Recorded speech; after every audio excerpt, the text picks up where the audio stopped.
Nvidia is reporting earnings in about 24 hours, and here's everything you need to know.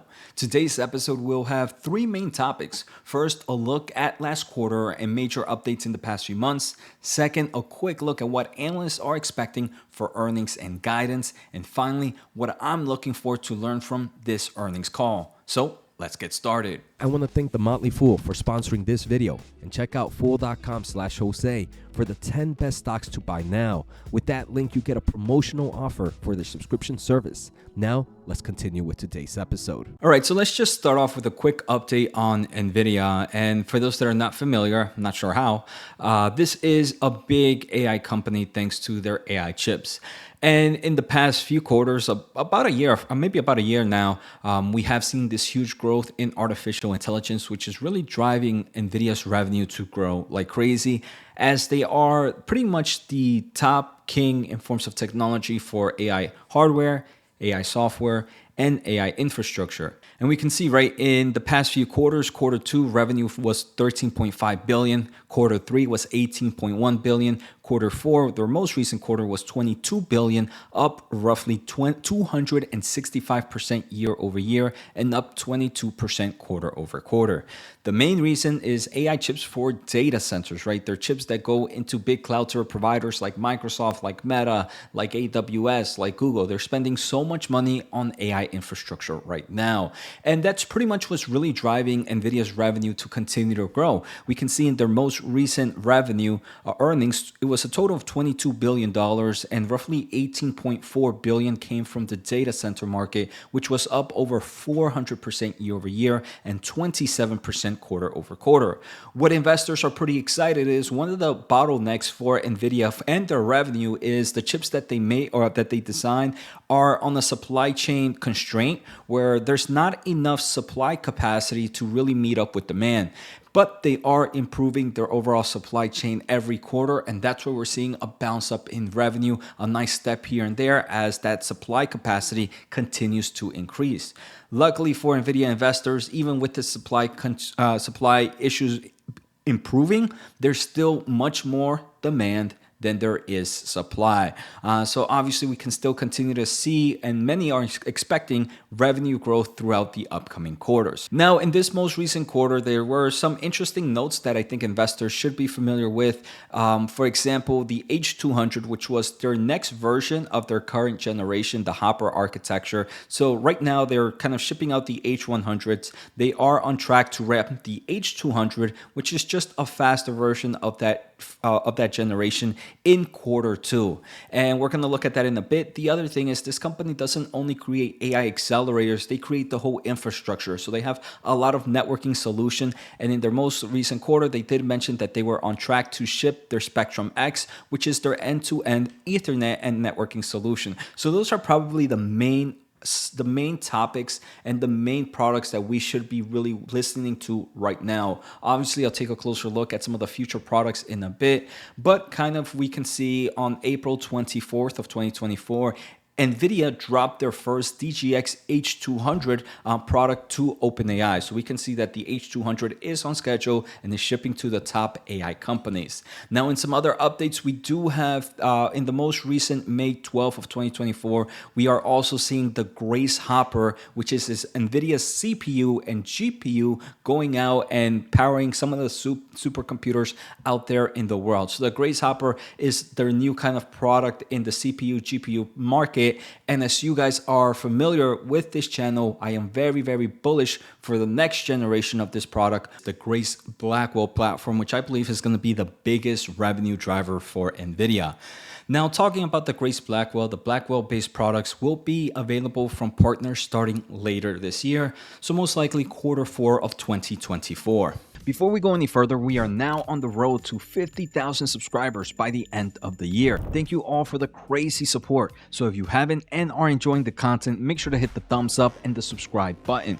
Finally, if you want to support the channel a little bit more, make sure to check out my special offer at fool.com/Jose. Now back to today's episode. Now, I've done a lot of episodes on Nvidia, obviously, in the past weeks or so. And one of the things is when we were looking at the earnings from big tech, all big tech is either increasing or keeping their capital expenditure high thanks to AI servers and AI solutions. So overall, right now, we can see that nice bullish trend from Nvidia from their big customers. And yesterday, I kind of took a closer look at some of the recent AI server news. We did see that Supermicro receives a huge Nvidia Blackwell AI server orders amounting to 25% of total supplies, very bullish. And most recently, Dell Technologies continues to increase their overall AI server, AI factory, partnering up with Nvidia. So right now, based on what we're hearing from big tech and from all of these kind of server makers, that there is a huge bullish line for Nvidia and a huge demand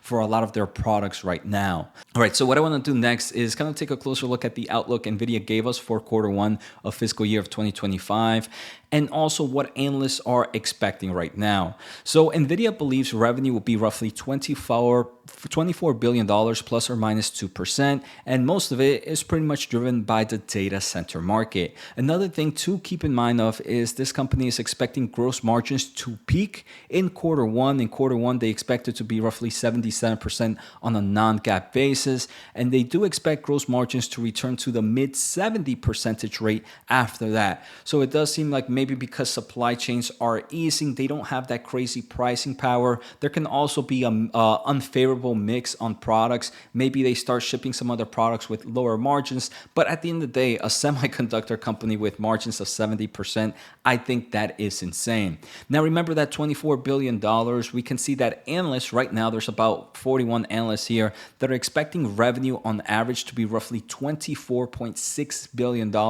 That would be up roughly 242%. So 24.6 is pretty much in line with what Nvidia kind of presented to us. They also expect earnings per share to be roughly $5.58.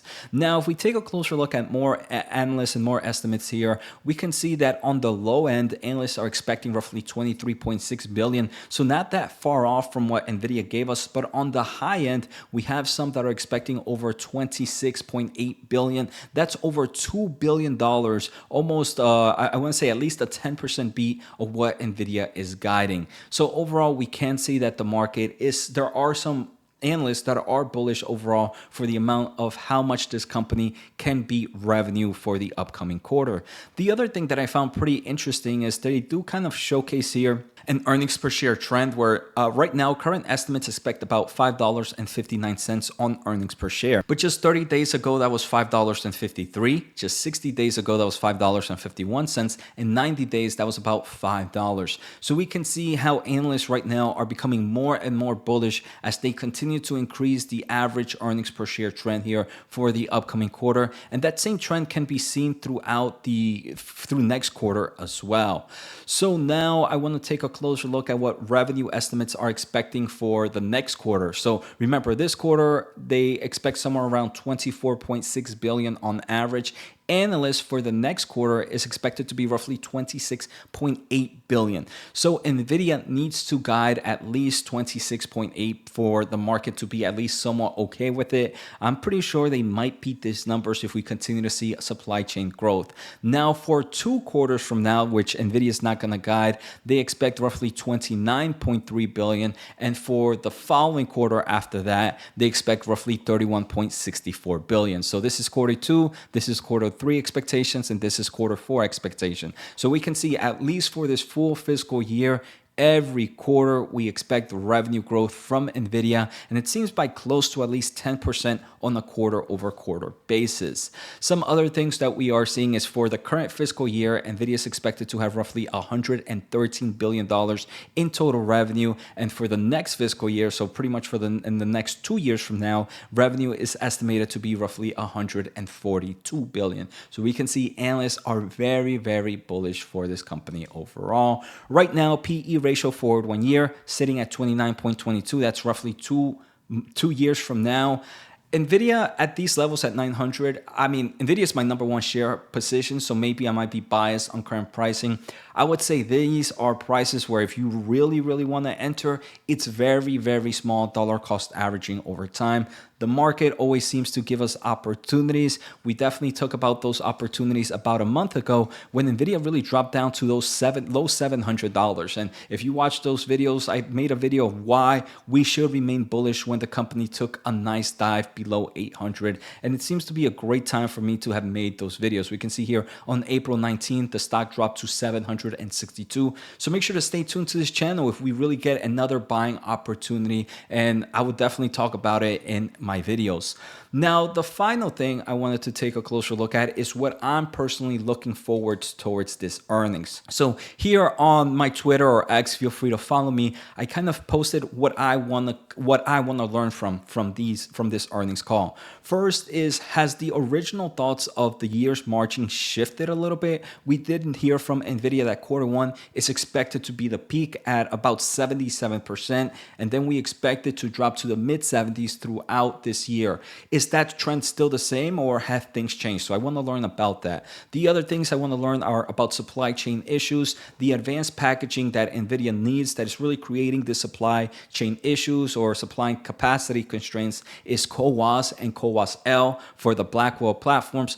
Are this still supply limited? How is that improving? Any issues with HBM, which is the memory that is used on AI chips? We are hearing that power constraint issues are big for data centers right now. Is that impacting any revenue guidance? Any updates on China revenue? China revenue this past quarter was single digits in the data center space, and for this quarter is expected to be the same. But what are they going to guide from this quarter on? Any updates on the Grace Blackwell 200 production? As you guys, I've mentioned it numerous times, this is what I believe will be the best product for Nvidia and one I'm really, really bullish on. Now, any updates on any short-term slowdown as companies wait for the next generation? Today, we have seen reports that AWS might be pausing purchasing Nvidia chips until their next generation comes out. Any updates on that, aka any weakness on the Grace Hopper 200, on the Hopper 200, or the Hopper 100 as companies wait for the Blackwell platform? I'm going to say there's no weakness there, but we'll have to wait within about 24 hours to find out. Next, growth in the software solution revenue. Any updates on robotics, autonomous vehicle, and the healthcare market? Those are the three markets that I believe can benefit so much from AI right now. Any thoughts on competition? Any updates on Nvidia partnering up to create custom solutions? Any thoughts on networking solutions, and any updates on what they are going to do with the strong balance sheet and extra cash the company has built in the past few quarters? Because if we take a closer look at this company, cash flow from operations in the trailing 12 months has jumped up dramatically. Cash and short-term investments as well has jumped up a nice amount. So my question is, hey, look, Nvidia, you're building up a lot of cash really quickly. What are you going to do with it? Are you going to sit with it right now? But right now, the amount of cash that they have built is impressive. They do have a nice amount of long-term debt. Let's see if we can look here, total long-term debt quarterly. So maybe they might pay this off. They have about 9.7 billion, but we can see still plenty of cash and plenty of cash flow from operations. So I hope you guys enjoyed this quick update. Take care, have a good day, and see you next time.